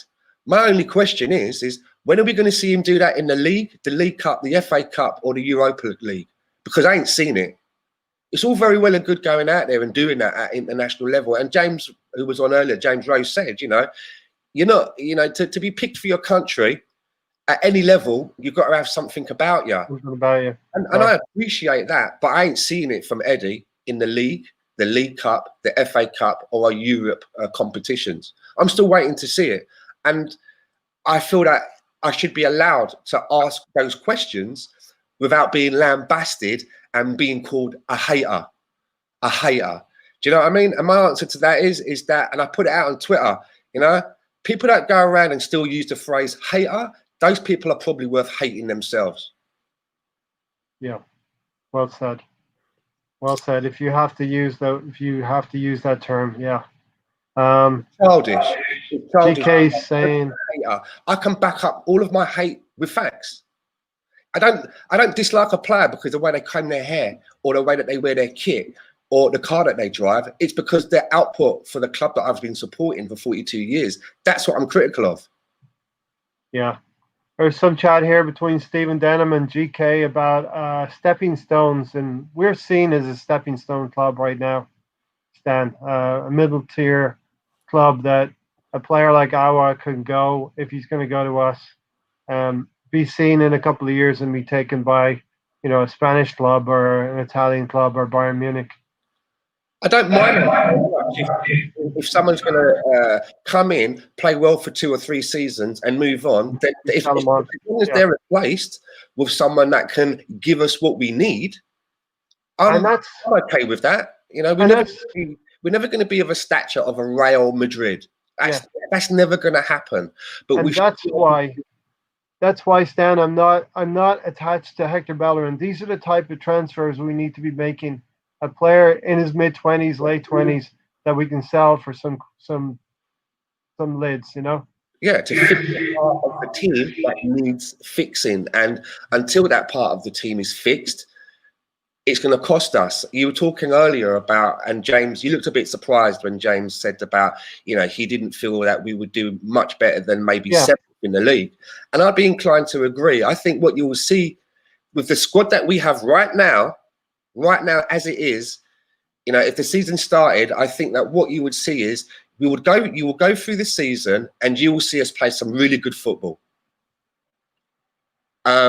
You'll see us maybe hold our own against some of the bigger teams that which are our direct competitors, and you will see we have done well against teams who come out and play against us. We've done well against Liverpool and City. Yeah. What you also see is you would see a lack of consistency. Yes. So as well as seeing all of the great football and some great goals and perhaps, getting results against the City, getting results against Chelsea, getting results against Liverpool perhaps and Man United, you will see us giving away important points against teams like Brighton, against teams like Sheffield, against teams maybe like Leeds or West Ham, or against an Aston Villa. We will give away points where we shouldn't. And until we have brought in the right players that take every single game seriously, that's never going to improve. Do you know what I mean? You will see flashes and you will finish the season and you sit there thinking, how we ended up in 6th or 7th? We done Man City 2-0. We gave ourselves a good account when we went to Liverpool. We went to Liverpool and we came back with a draw. How have we not managed to get ourselves into the Champions League yet again? And it will be because of a lack of consistency. And that is my biggest fear with this team. They can get out of bed and get themselves up for a trip to the Etihad or to Anfield. Old Trafford. But they seem to not be able to get themselves up for a home game at someone like Palace. You know what I mean? That's not good enough. Yeah. And Mobe Gunner said the Ozil bashing started, so it was time for him to go. All good. We love you, Mobe. If you get out of the kitchen. yeah, I mean, I love Mobay, but me and him just don't agree on Ozil. It's just we don't. I mean, yeah, respect everybody's. As James Ray said, I respect everybody's views. I just might not agree with them. yeah, exactly. And for me, Ozil has not been a part of the team since 2017 when he did turn up in the FA Cup final. But since then, that's 3 years now. You know, But we've for some reason he took over the conversation a bit earlier, and I just wanted to get it off my chest, and I just wanted to let people know that I'm not going to wrap it up. I'm not going to soft soap it. I do have an agenda against him, and I admit it. But let's move on now. Let's moving on. Let's move on from Ozil. Next week we're going to play Fulham. Do you think we have enough? We have enough right now to be able to deal with Fulham and West Ham at home, even if you're playing El Neni and Granit Xhaka and or Ceballos in midfield. I just think it goes back to what I just. Are you okay with that? Just what I said a second ago, Ray. We should be able to get a result, but it's those games that I see that we sometimes have problems getting. Some of our players have a problem getting up for those games. Yeah, it's almost like they look in and go, we got first games against Fulham. Yeah, that would be good. They've just come up from the league below. We'll get 3 points there. That's not how you approach it. But Stan, is it more like the clubs will address us in a different way than Liverpool? Liverpool will come out and play. City will come out and play, and we're able to breathe in that atmosphere. But an Aston Villa is going to try to suffocate us, and not press us as high. You have the low block. So that's going to be tough for us, and that's where Willian might come in there. That's down to the manager then to have another way of playing, right? Surely, we saw under Arsene Wenger that it didn't matter what country we were playing in, whether it was home or away, what the team was, we always knew the formation that was going to go out. And it seemed like the players just played one way week in, week out. There was no alternative. There was no, we've played this team now 3 or 4 times and we always know how it goes. Let's try and switch it up. Let's try and nullify some of the things that they do that gets the better of us. No, he just lets the players go out.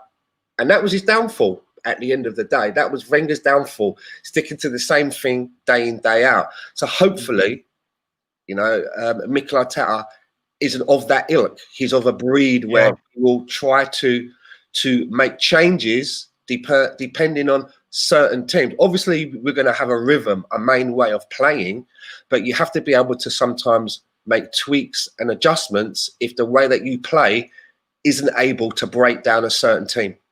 What's the point in just doing the same thing? Because you know what's going to happen. You may as well just write that game off.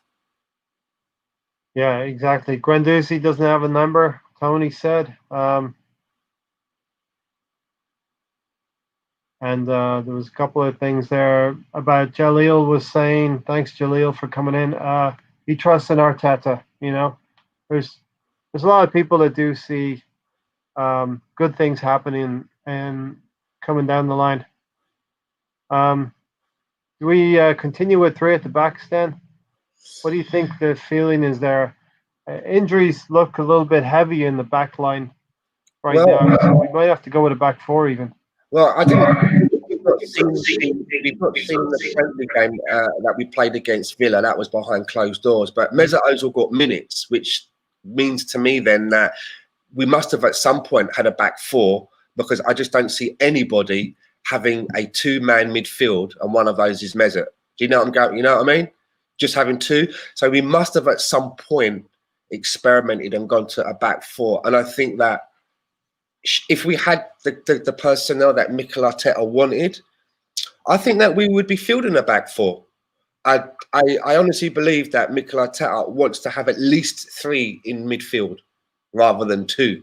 Mm-hmm. Do you know what I mean? But what I like about it is that he knows that he's seen that he's got limitations and he has made adjustments, and he is playing the 3/5 at the back, however you want to term it, and it's worked for us. But I just don't believe that Mikel Arteta moving forward wants to continue playing a style of football which means shuffling the ball out to the left back, and that's Tierney playing as a centre back, then running over to get into a left back position. He's like playing 2 positions. Continually shifting. Hoofing the ball all the way up to Aubameyang Bypassing midfield. The midfield, totally bypassing the midfield, and hoping that Aubameyang's first touch every time will be spot on to bring the ball down, to control it, and then to find the space and score. He's been successful at that, but at some point that will be nullified by our opposition. Yeah, you've come across a very good thing here, Stan. I think that Arteta may well know this. He's going to have to change things up because teams are going to game plan for the way we've been playing the last 2 or 3 months. Yeah, right. I mean, we tried to totally at times miss the midfield, and that can't continue. You know, that can't continue. So, excuse me. It really is going to be all down to when this transfer window finally slams shut. Then we'll know where we are because we'll be able to take a look and see, well, what are we working with here? What are we working with here? Exactly. And right now, it's not a good window. If it was just to stop right now, even if players were going to go out with no more incomings, I wouldn't class that as a good window. No. We need a couple more. A question from the assembled. Go ahead, Stan. I was going to say, I mean, why are we being linked with players like Felipe Anderson from West Ham? I mean, what is that all about? That has to be clickbait. If there's any shred that is something that we are considering, then I literally give up. He's been offered to us, and there's a Brazilian connection, and I do hope that it's not the case, but you couldn't guarantee anything right now in terms of the Brazilian connection. The assembled, since this is a good question, since Xhaka arrived, Arsenal haven't qualified for the Champions League. He's probably should have typed just saying as well, you know. There's something to that, and you know, one player does not make the whole team, but you can't hide from the fact that since Xhaka arrived, we have not been in the top 4. Listen, we can't past on a Sunday with the lads and over on the same old Arsenal USA on a Tuesday, and we sit around and all we do is pontificate. That's all we do. These are all of our opinions. You know, none of us are coaches. I can't even play football, let alone coach. I was rubbish at school, rubbish at the game. I was rubbish at playing football, but I watch a lot of it, you know. So for that reason, when it comes to Granit Xhaka, every manager that's coached him at Arsenal, you know, from Wenger to Unai Emery to Ljungberg to Arteta, they all feel that he is an important part of them. Yeah. You know, there must be a reason for that. Personally, I think he slows the game down. I think he's quite limited. And I think that he's a good squad player. I don't think that he's a sort of player that to take Arsenal forward should be one of the first names down on the team sheet. I would happy to for him to be in the squad. But as I say, what do I know? I don't coach. I'm just I'm an armchair pundit, if that's what you want to call it. You know, I sit in the comfort of my home and I watch the games. I don't train with these guys, but for some reason, he's an important cog in this team at the moment, it seems. Yeah, and GK said, you know, it's time to, under Emery, the whole team bottled it with 2 months of games to go. So there's an argument for and against in terms of Xhaka, but, you know, if you don't get angry, then you don't love the club, Tony. I agree with you, Stan, about Alba, even the language. GK shout, good shout. It's a team game. The whole team's to blame and underperformed. And hopefully, I did have some shock when James was saying, and you can go back and look at the expression on my face when James was saying Arsenal would come only 7th, because to me, let me know everyone if coming 7th is progression. On the face of it, you would say it's progression, but for me, it's not enough. No. We talked about Liverpool and what Klopp did in his first half season and his first full season. They jumped up into the top 4 places. So if Liverpool did it, I'm really hoping we can as well. And Liverpool didn't become a good team overnight, Stan. They've taken 4 or 5 years to do that as well. And you know, you look back at last season, there were a lot of draws. The first half of the season, we've had separate managers as well. Yeah. We had all of those draws, but also as well, there was a lot of individual errors that cost us games. Yeah, and like it or not, David Luiz conceding 4 penalties and I think getting sent off twice. It cost you points. You know, Mustafi cost us points. That game against Chelsea, we drew 2-2. And everyone lauds Mustafi and says, oh, he made up for his error by setting up Martinelli. No, we still dropped points. He headed the ball out from a corner. But earlier in the game, it was him that cost us 2 points. We got a draw instead of 3 points. And you know, and it's that mentality that annoys me when you try and cover up for mistakes like that by saying, oh, well, he made up for it. And he's had a little bit of, no, he makes mistakes and he costs points. And this is a points game. You know, this is how you win leagues. It's by gaining points.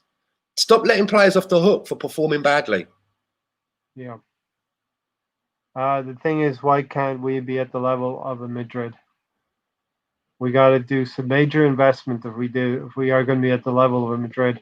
Hopefully, it's a really good question because we have everything you would think that a club would need to be up there, but it's just been some poor management, poor distribution of funds. You know, we've had X amount to spend, and it's, you know, a lot of people keep saying, you know, the Conquist don't give us any money. I disagree. We've had money. You know, we've never been running around with the begging bowl in the past. I mean, it seemed like almost every window we were breaking our transfer record. You know, Mesut Ozil, and then it was Lacazette, and then it was Aubameyang, and then it was Pepe. You know, we're constantly breaking our transfer record. But some of the investment that we've made, I mean, when you go out and you spend 75 million on Xhaka and Mustafi, and Perez, you know, you got to take a look at these kind of decisions and that, and that's what. Look at that, Stan. 90 million for Granit Xhaka, Mustafi, and Perez. If only we had 90 million right now in our back pockets, we could go and get a Partey and an Alba. You know, and you'd have a bit of change. You'd have a bit of change for some sweets, you know, on the way home to eat. And there's the thing, okay, Perez moved on for a pittance. I think it was 10 million or something like that he left for. We still have Granit Xhaka and Mustafi. We're never going to recoup the 90 million across those three players there. And not only Perez, I think I have to go out and say that Perez, like Joel Campbell, never got a fair shake. Never did. What's the point in buying these players? Like sometimes I've noticed that we buy players and then we kind of marginalise them. It's almost like we didn't really mean to buy them, and so we just you know, knock them off. And I think the same thing with Perez. Perez, he played in a multiple of positions across the front. I think that he was as good as could have been as good as Oliver Giroud. He's maybe not going to get you 20, 25 goals a season, but I think he could have made a contribution, as I think Joel Campbell could have as well. Yeah. But for whatever reasons, they were deemed not good enough and marginalised and moved on. GK, this is a good comment from GK. True, Xhaka is the only midfielder that can keep the ball. I don't think fans understand dispossession. Yes, he's a squad player at best in a better team, but as of now, he's our best option apart from Ceballos in midfield. That's the problem. That's why we have to go into the transfer market and get Partey and an hour. We have a midfield where Granit Xhaka and Ceballos are our best components. Then, yeah, I mean, look, when we brought Coquelin back from Charlton. Remember, we thought it was the end of Coquelin. We sent him up to Charlton. We had to bring him back early because we just had no one else in there. And he formed a partnership with Cazorla and became a very important cog. Maybe something like that can happen with Xhaka. Maybe something like that can happen with El Neni. Yeah. You know, maybe El Neni still has a part to play in this team. I absolutely think he can be a squad player, and I think Arteta can actually squeeze a few more percent out of him in terms of coaching, positional sense, do all of the things that Guendouzi doesn't seem to be able to do, in my opinion. Tony Turner, this is what you predicted that we should have done last season. I want to know if that's what you're predicting for this season. So if we could have done that last season, can we do that this season? Fourth place and 70 points. Because if you're saying fourth place and 70 points, you kind of agree with me. I'm kind of in that situation as well for this coming season, Stan. As I say, until we see what's left when the window's shut, it's going to be hard to say because anything could happen between now. We could get our and Partey and even sell Lacazette and find ourselves going up to Celtic to bring in Edouard. We just don't know. Yeah. Or nothing could happen. Right. Nothing could happen. We can't raise the money. No one comes in for the players that we've got available. We start next season with Hector Bellerin, with Lucas Moura. And I'm going to run a competition. You may have heard this last week, Stan. A competition for the subscribers. I'm going to wait. You can all wait until the transfer window is closed. You'll have the benefit of seeing 4 games played by that time. But predict the top 20 in the exact order. Top 20 teams in the Premier League. Predict their final placings in the exact order. Another competition will be predict. Prize will probably, I haven't decided yet. Probably a shirt with your name on it, whatever you want on it. So join up, Stan. I'm going to fork out for you guys, for all you wonderful subscribers and viewers. The other thing will be a prediction of how many points Arsenal will get. But you have to predict wins, draws, losses, goals for, goals against. That's 2 different competitions. You don't like that one, do you? Nah, not at all. That's probably going to be easier than predicting the top 20. So, yeah, but wait until October 6th. We're going to do that up until October 6th. You'll have the benefit of 4 games because I don't think it's fair because nobody knows who's going to be at Liverpool by that time, City, Chelsea, United, or Arsenal. He set the Premier League record. We're going to get out of here in a few minutes. So thanks, everyone, for joining us today. Last call here. Luis made 7 errors that led to 7 goals. And remember, Xhaka used to be doing that. I wonder, Stan, if Xhaka is still... Remember that stat that was going around? He was the most penalized goals against player in the Premier League because he would turn the ball over. I wonder if that's still the case with Granit Xhaka. Yeah, I don't know. People have stopped talking about it, so he may have cleaned up his act a little bit there. Yeah. You know, we don't really have much to fall. We don't really have anyone else to fall back on. So, I mean, it's very rare that Xhaka doesn't not play 90 minutes as well. We splashed money on the wrong types of players. We did spend money, but we didn't spend it right. Keep saying Kroenke isn't a problem. It is our recruitment. Exactly right, GK. And you got some good comments today. Rule, thanks for joining us. It's the build, defense, midfield, and then attack. Our defense line has now become quicker. If we get Partey and our midfield got quicker, we can move the line and press teams better. 100%. 100%. If we get Partey an hour, I think we start to unlock the potential of Pepe and the speed that we're going to have. We've already started to see Aubameyang step it up in the last 6 months. So I think he's gone up levels, Stan. Well, in terms of the ball that he's getting from midfield. It may be that once we have some competent bodies in our midfield, our number 9, whether it be Eddie or Lacazette, they don't have to come back to the edge of the centre circle to block a player. Because that's what's happening. And in a way, I feel that it's maybe tarnishing my opinion of a young player like Eddie, because rather than being up and in and around the box, I mean, if you watch the game that we played against Liverpool, he was marking Fabinho out of the game, just in and around the centre circle. And then when we broke, he was having to get back up into the box. And I understand why we're doing it, because we've only got 2 in the midfield, and we have to sometimes, you know, mark people and nullify. But again, if we can play 4 at the back and have a third man in there, maybe our number 9 is a little bit higher up the field. Doesn't have to come back to link the play. He's getting the ball. He's getting the ball sent to him. He's receiving the ball from other players, which may give him the opportunity to do what his job is, and that's to put them away. I see so many similarities to Liverpool, and I keep harking back to Liverpool in the way they're set up. Firmino plays a withdrawn role as well. Lacazette is not that type of player really, but he's been trying to do it. GK is correct here. The only thing he blames Stan for is not installing a winning mentality from the top of the board and hiring the right footballing people. But I will give him credit for hiring Mulder. Tim Lewis has come in and started to sort of streamline what's going on at the club, and Raul has left the club in the last few weeks. Tony really liked Campbell, never given a chance. His passport killed. These have been the bad years. Perez and Campbell. I'd like to think we're stepping up a little bit from that. Rabiot for me is not really the type of player that we need. No.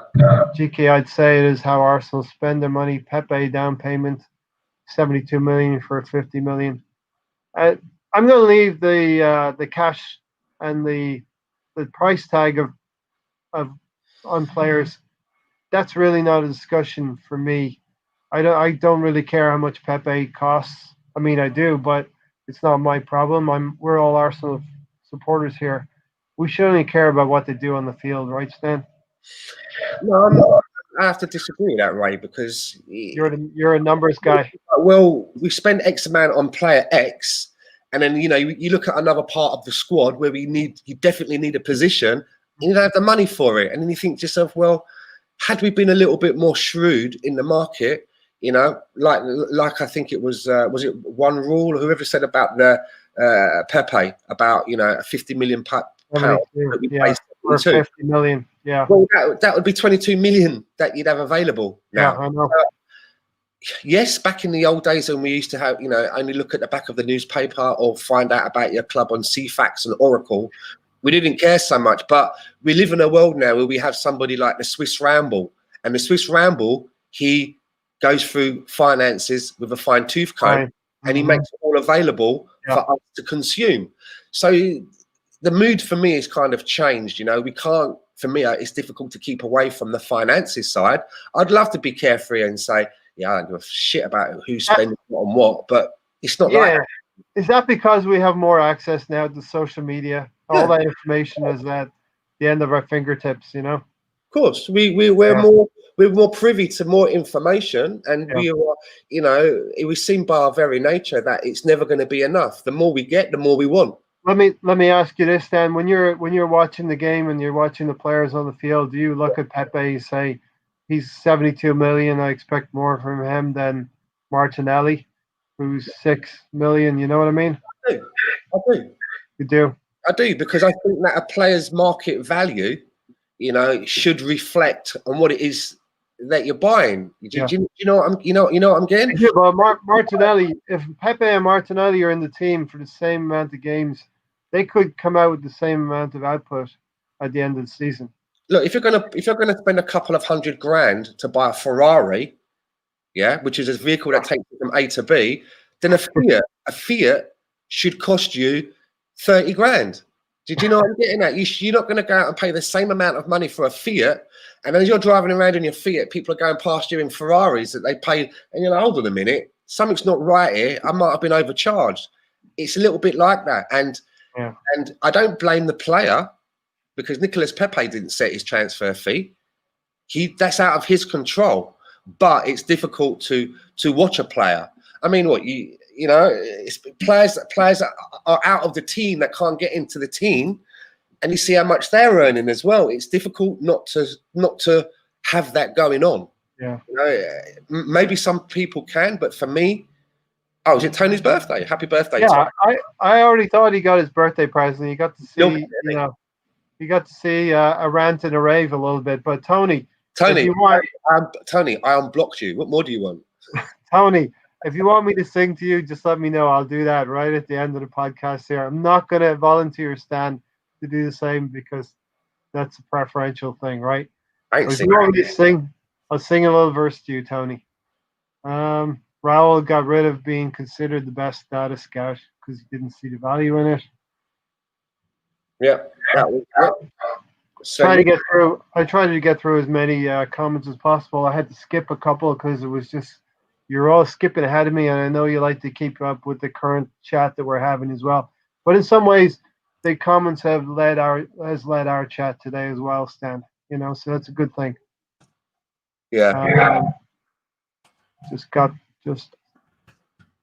But I've been introduced. Raul Cronky didn't know him. Yep. All right, so let's wind it up here. We're not going to make it to 2 hours, so let's just wind it up here right now. Tony, happy birthday to you. Happy birthday to you. Happy birthday, dear Tony. Happy birthday to you. And everyone in the chats, please leave a happy birthday note to Tony there. I hope you got a kick out of everybody. You're not going to hear me sing too many times. Listen, I want to say thanks, everyone. There's still some comments in here. I'm going to read everything at the end, but for now, we're going to get out of here. This has been Arsenal Fan Circle with Stan, Maher, and James Rowe. My thanks to Stan for joining me. Thanks, Stan. Thank you very much for having me. And the next time anyone can catch me will be on Tuesday at 6:30 PST time. And that's on the second episode of our new show, The Same Old Arsenal USA. So if anybody's on a US timeline, come over and join us there. And also as well, Stan_the_man68 on Twitter. And I noticed Lundberg Camp, man, is not following me on Twitter. I want to rectify that because I always like to hear what he's got to say. All right, no problem at all. I've forgotten what I could say now. So if you like this video, please slap a like on the live. People watching on playbacks, I'm watching you. Please slap a like as well. I noticed that you're not doing the likes. And if you love the channel, if you're watching on playback, slap a like on it. It helps more people to come in. Anything else, Stan, before I say goodbye? Yeah, I just want to whether you like what we've had to say, or even if you didn't like what we've had to say, you can do a thumbs down because it's interaction. YouTube looks at it as interaction. Ray doesn't like it when I say that, but they don't look at it and say, oh, you give us a thumbs up, we move you up, a thumbs down, we move you down. It's an interaction. All right. So don't freeload. When you're on your way out, click the like. And if you really had a problem with what I said about Ozil, dislike me. It's good. It's all good. Yeah, we're all in this together, and we're not all going to agree all of the time. Lundberg Camp, cheers, mate. I was looking for you the other day on Twitter. I was like, how come he's not following me? Did I piss him off or something? All right, so he's following you now? He will be, he just said down there. So thank you everyone again for tuning in. But don't hit the thumbs down. Please don't do that. You're watching on playback. You've enjoyed this. You must have liked it. It's free content. Don't do what Stan said. Hit the thumbs up. Stan, I'm going to blame you for getting thumbs down. All right. I might do it. I might do it myself now just to wind you up. You might do it, yeah. All right, we're out of here. We've gone past 2 hours. Tony will be happy about that. I'm very terrible at doing outros. Catch us on the next show. And yes, catch Stan on Tuesday night, 6:30 West Coast time, 9:30 East Coast here. I'll be there. I'll be watching. So take care, everyone. Come on, you Gooners, up the Arsenal. Up the Arsenal. Season is almost upon us.